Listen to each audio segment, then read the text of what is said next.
nem eu também te condeno. Vá e não peques mais. Meu nome é Eduardo Tomazini, estou aqui da Central das Escrituras para ajudar você a colocar em prática o Vem e Segue-me na sua vida.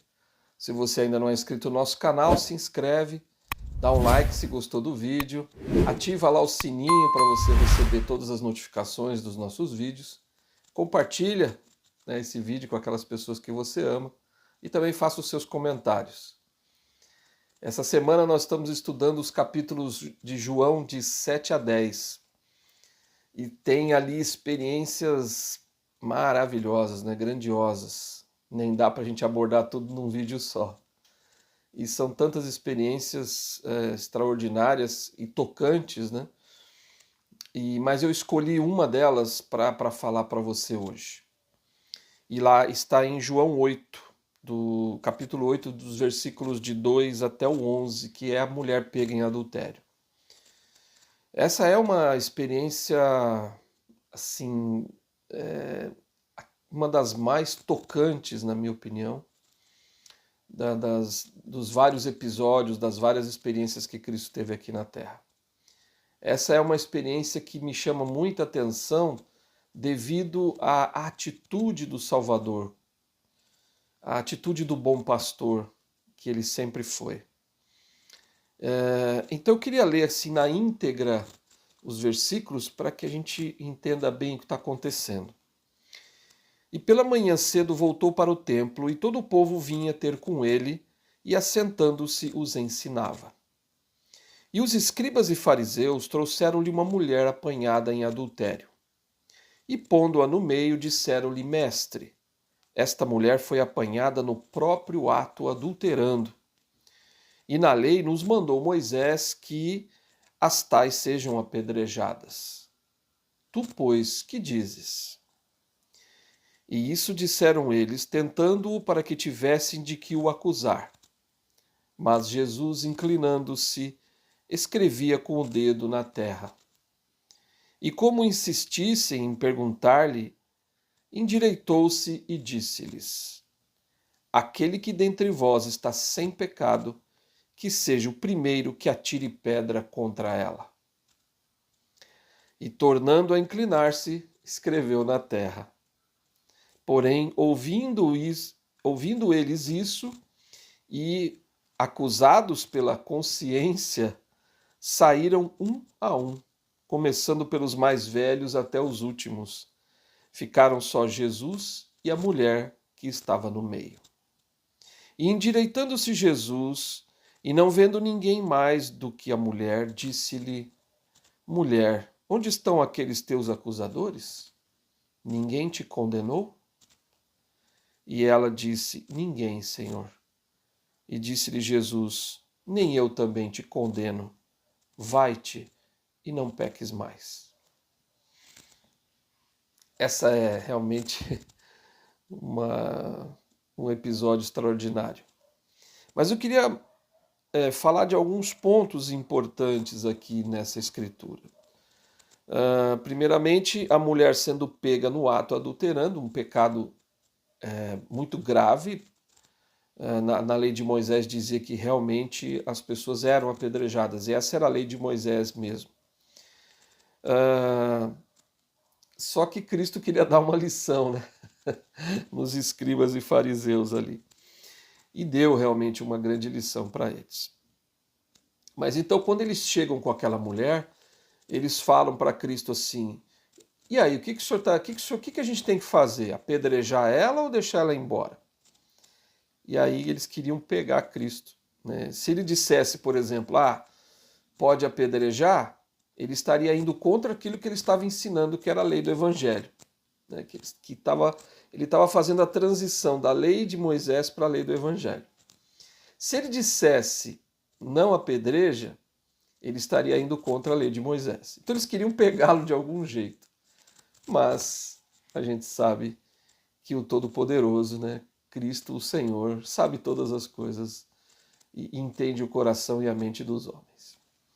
E aí então Cristo, numa grandeza de entendimento, ele disse para os os fariseus, os fariseus, aqueles que estavam acusando a mulher, ele disse, né? Aquele que dentre vós está sem pecado, seja o primeiro que atire pedra contra ela. E é interessante que quando eles ouviram isso, né, eles ficaram com dor na consciência e foi saindo um a um. E é interessante que começou a sair pelos mais velhos, né? Provavelmente os mais velhos têm mais pecados mesmo, né? E eles foram saindo até o último. E aí ficou ali só Cristo e a mulher. E é interessante isso. Todos nós temos pecados. E é muito fácil jogar pedra, né? É muito fácil condenar as pessoas que fazem coisas erradas. E nós nos esquecemos de olhar para nós mesmos, né? No próprio Sermão da Montanha, Cristo fala, né? Por que reparas no cisco do olho do teu irmão e não vê a trave que está no teu? Então muitas vezes nós fazemos isso, nós condenamos as pessoas, sendo que o próprio Salvador não fez isso. Ele disse para ela, vai, não peques mais. A gente sabe, ele falou isso. Então, ele faz uma diferença aqui, muito importante. E ele disse para ela, né, eu também não te condeno. Essa frase é muito importante. Porque ele sendo o mais puro de todos, o santo dos santos, com toda a sua pureza, grandeza, majestade, o Salvador poderia condená-la. Ele poderia. Nós não podemos, porque nós temos pecado, mas ele poderia, porque ele era um ser sem nenhum pecado. E o que acontece, aqui o que aconteceu foi que ele disse, eu também não te condeno. E isso é muito importante que a gente enfatize nessa experiência. Porque o Salvador está sempre, ele é o bom pastor, ele está sempre disposto a atar as feridas, curar as feridas das suas ovelhas. Não importa o que ela tenha feito de errado. Não importa quão distante ela se separou do rebanho. Não importa. Ele sempre vai estender a mão para as suas ovelhas, seja em qualquer situação. E aí, então, o interessante é que ela fala, não, ninguém me condenou, ele disse, eu também não te condeno, mas ele deixou para ela um desafio muito importante também. Vai-te e não peques mais. Então, estas duas frases, eu também não te condeno e vai-te e não peques mais, fica muito claro um ensinamento poderoso de Cristo, que nós devemos aprender a separar o pecado do pecador. As coisas que as pessoas fazem de errado, elas são erradas, né? As coisas erradas, os pecados são errados, condenados pelo Senhor, mas as pessoas não. Então, o pecado não define a pessoa. Então a gente tem que aprender a separar isso. E não significa que nós temos que estar a provar o pecado. Não é isso. É condenar o pecado. A gente sempre deve condenar o pecado, mas nunca o pecador. E às vezes, para nós, é difícil fazer essa distinção, mas ela é importante.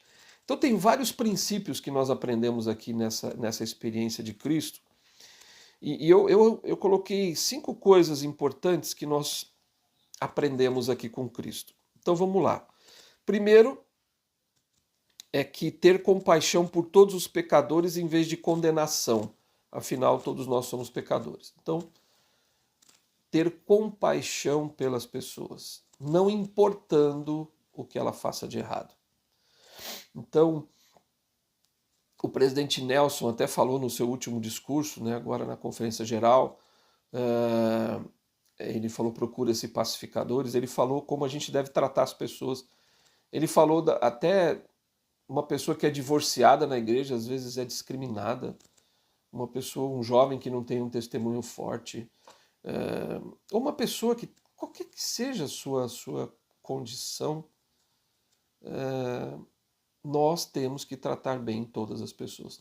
Temos que ter compaixão com todas as pessoas. Se o Senhor, que é perfeito, tem compaixão, quem somos nós? Pecadores, né? Somos extremamente pecadores. Quem somos nós para discriminar ou condenar o meu irmão? Quem é você para condenar o seu irmão? Se você também é um pecador e você precisa de compaixão do Senhor, então quem somos nós para não termos compaixão dos nossos irmãos? Outro princípio importante é que devemos distinguir, como falei agora há pouco, distinguir o pecado do pecador. Rejeitar o pecado, mas amar o pecador. Então, isso é extremamente importante, saber fazer essa distinção entre o pecado e o pecador. Terceiro princípio, estar disposto a perdoar a todos, não importa o que tenha acontecido. Então, estar disposto a perdoar todo mundo. Então, por quê? Porque esse foi um grande aprendizado nesse episódio, porque aquela mulher, cometeu o pecado mais grave depois do assassinato. Ela cometeu adultério. É um pecado gravíssimo. E aí a gente fala, puxa, mas ela cometeu esse pecado tão grave e o Senhor ainda não a condenou? Não, ele não a condenou. Mas ele não disse que ela tinha feito nada certo. Ele disse que ela fez errado e que ela não devia mais cometer aquilo. Vai-te e não peques mais. Então, se ele perdoou, né, se ela foi lá e se arrependeu, mudou de vida, até a gente, vamos ver um pouquinho aqui à frente, mas a escritura, Joseph Smith faz na tradução de Joseph Smith, ele acrescenta ali que ela saiu dali e mudou de vida. A partir daquele momento, ela passou a acreditar no Senhor e ela mudou de vida. Então, quem somos nós para condenar as pessoas, né? Nós temos que estar dispostos a perdoar todo mundo. Não só as pessoas que fazem coisas erradas para os outros, ou aquelas que fazem para nós também. Devemos aprender a perdoar. Cristo ensinou isso de uma forma muito clara no Sermão da Montanha. Então, se você souber de alguém que tem alguma coisa contra ti, antes de você apresentar a tua oferta, reconcilia-te primeiro com ele e depois vem e apresenta a tua oferta. Então a reconciliação ela é necessária. Pedir perdão se necessário e perdoar se necessário. Então, perdoar sempre, né? O Senhor disse em Doutrina e Convênios, eu, Senhor, perdoo a quem quero, mas de vós se requer que perdoeis a todos, todas as pessoas. Então, você e eu precisamos perdoar a todas as pessoas, seja qual for o pecado que ela tenha cometido. É você perdoar, tirar de você essa dor, pedir ao Senhor que perdoe também a pessoa e perdoe você. O quarto ponto que eu queria enfatizar é que com essa experiência nós aprendemos o quanto o Senhor pode ter compaixão daqueles que pecam. Então a gente passou a conhecer um pouco mais Cristo nesse momento, né? Puxa, ele perdoou um pecado tão grave, ele não condenou uma pessoa com um pecado tão grave. Isso nos motiva a sermos mais misericordiosos, né? Isso motiva a gente a desenvolver mais esse princípio grandioso que é a misericórdia.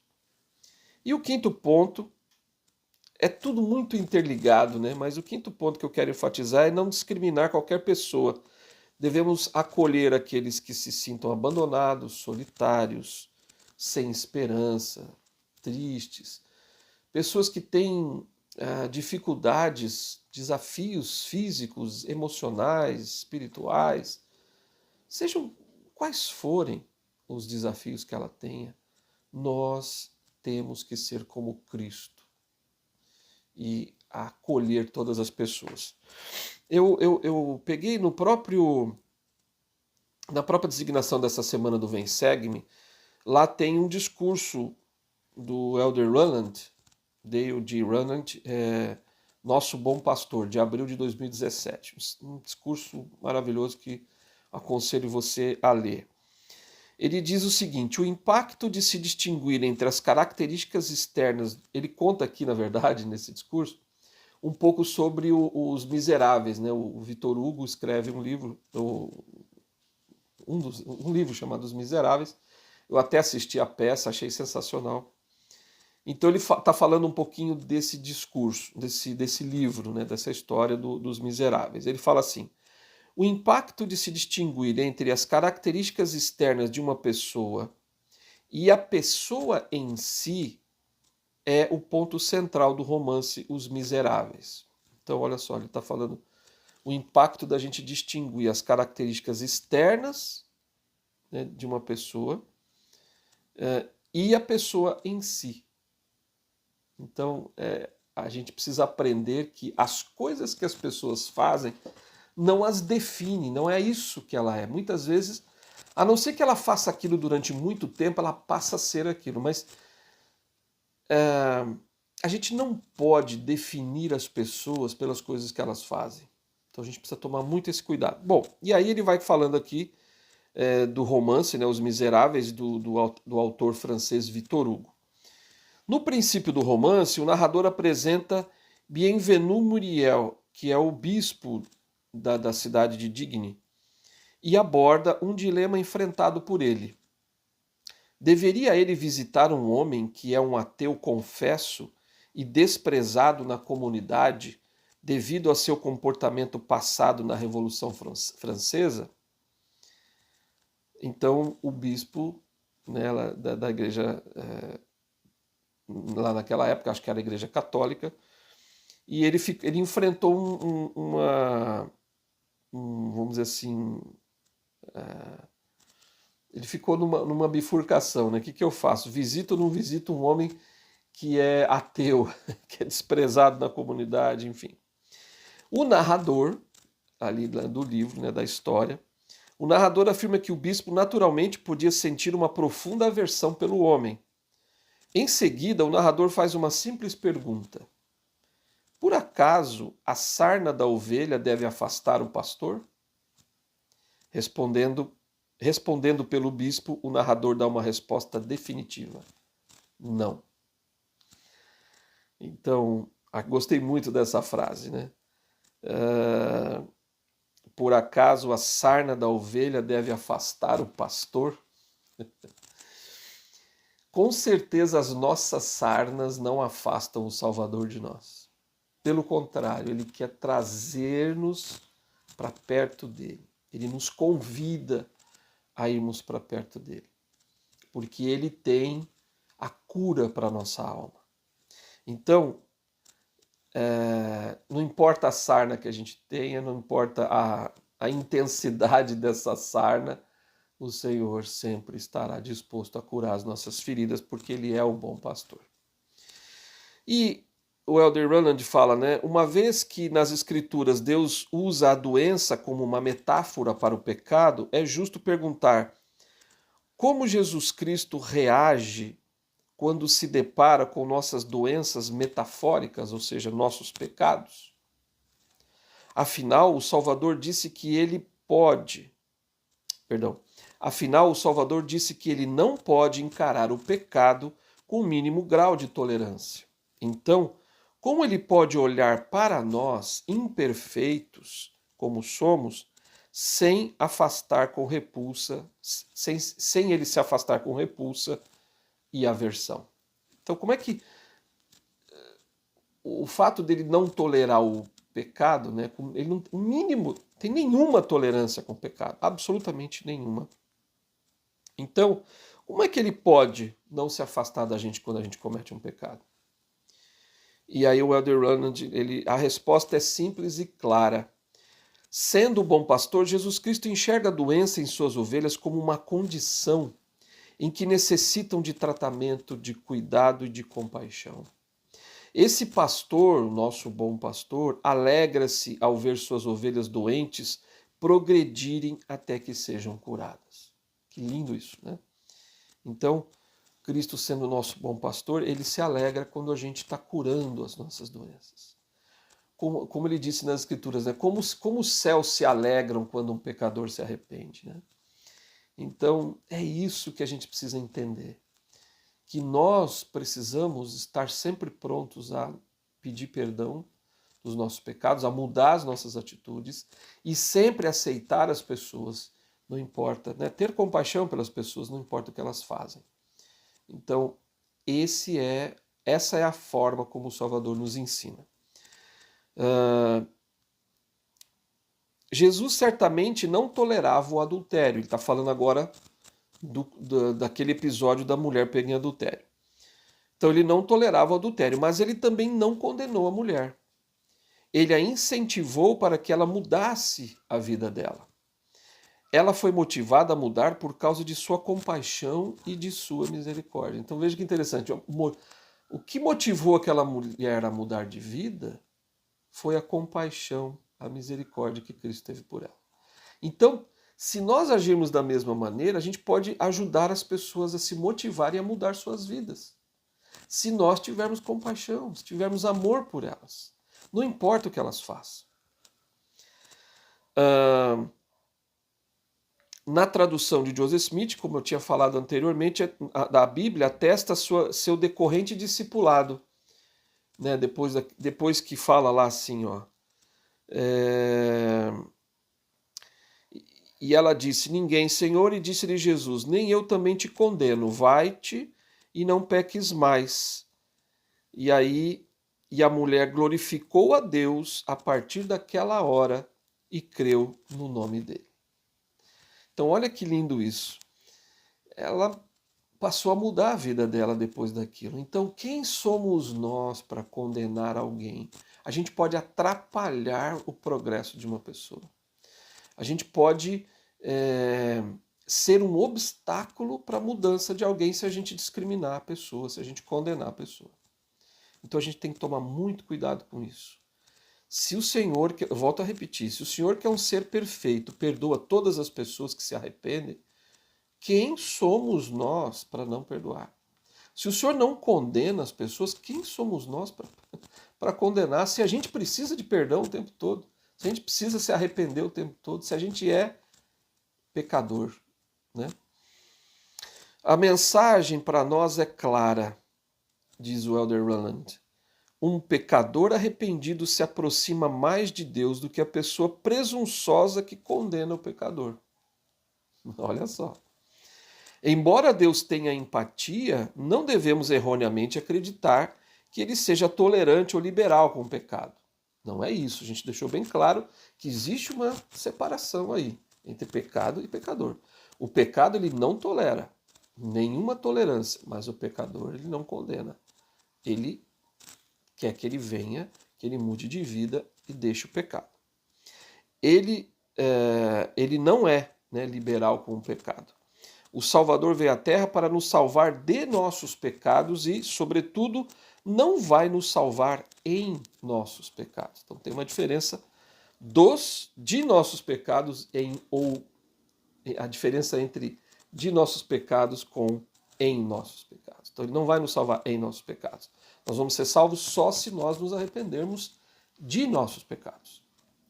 Então, tem que ficar claro isso também. A gente precisa se arrepender, a gente precisa mudar. Mas quem somos nós para julgar os nossos irmãos se nós somos totalmente dependentes do perdão de Deus? E ele finaliza, assim, quase finalizando o discurso, um pouquinho antes do testemunho dele, ele disse assim, sendo seus discípulos, que reflitamos plenamente sobre seu amor e amemos uns aos outros aberta e completamente, de modo que ninguém se sinta abandonado, solitário ou sem esperança. Olha só. Então, como nós somos, ele está dizendo claramente, né, que nós somos discípulos, né, e como discípulos, nós temos que amar as pessoas, né, aberta e completamente. Perfeito isso, né? E ele disse assim, que ninguém se sinta, então nós não podemos permitir que alguém se sinta solitário, abandonado ou sem esperança. Nós precisamos, como Cristo fez com aquela mulher pega em adultério, dar esperança de mudança, dar esperança de perdão, dar esperança de conversão total ao Senhor. Eu queria encerrar, como eu sou presidente dos rapazes, sou mesmo sumo conselho da minha estaca, responsável, e eu sou presidente dos rapazes da estaca. Então eu tenho tido muitas experiências espirituais, e já contei várias aqui para vocês com a nossa juventude.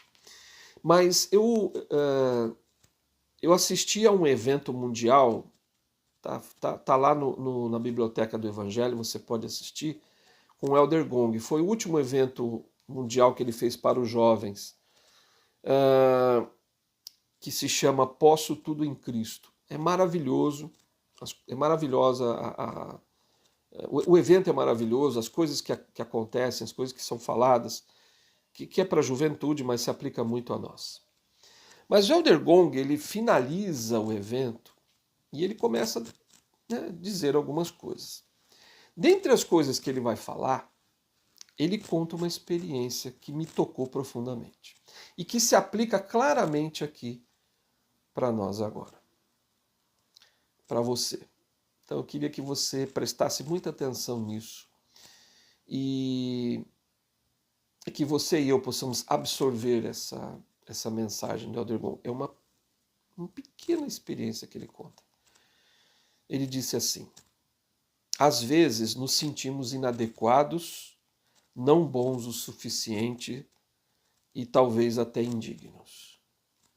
Recentemente conheci um jovem que me disse: Elder Gong, se você soubesse o que eu fiz, não falaria comigo, nem mesmo apertaria minha mão. Deixei-lhe um grande abraço. Ele ficou surpreso. Disse-me que não era digno de estar na igreja. E eu lhe disse: sempre há lugar para você na igreja do Senhor. Sempre há lugar para você em sua estalagem.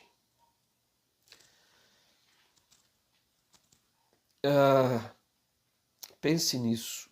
Ele é o bom pastor. Como apóstolo do Senhor, Elder Gong, representando e sendo uma testemunha especial de Cristo e um discípulo de Cristo, ele agiu com aquele jovem exatamente como Cristo agiria. O menino não se sentia digno nem de apertar a mão do Elder Gong ou de estar na presença dele ali naquela hora, nem de que ele falasse com ele. Mas o Elder Gong lhe deu um grande abraço. Isso significa que o Senhor faria o mesmo. E que você que está me ouvindo aí agora, nunca se esqueça disso, que sempre há lugar para você na estalagem do Senhor. Nós rejeitamos, nós dissemos, quando eu digo nós, eu digo aqui na terra, nós, os filhos de Deus, nós rejeitamos, nós não demos lugar na estalagem para Cristo quando Maria estava grávida. Mas sempre há lugar para você na estalagem do Senhor. Sempre. Ele nunca vai te condenar, nunca vai te discriminar. Ele sempre vai te receber. Ele é um bom pastor, então ele vai te acolher, ele vai curar as tuas feridas. Por isso, seja igual a Cristo. Cure as feridas daqueles que precisam. Tenha compaixão das pessoas que pecam, que erram. Perdoe aqueles que precisam ser perdoados. Tenha compaixão. Não deixe ninguém abandonado, sozinho e triste. Seja as mãos do Senhor. Seja o bom pastor como Cristo foi. Ele quer que você seja um bom pastor também. Quer que você e eu sejamos bons pastores.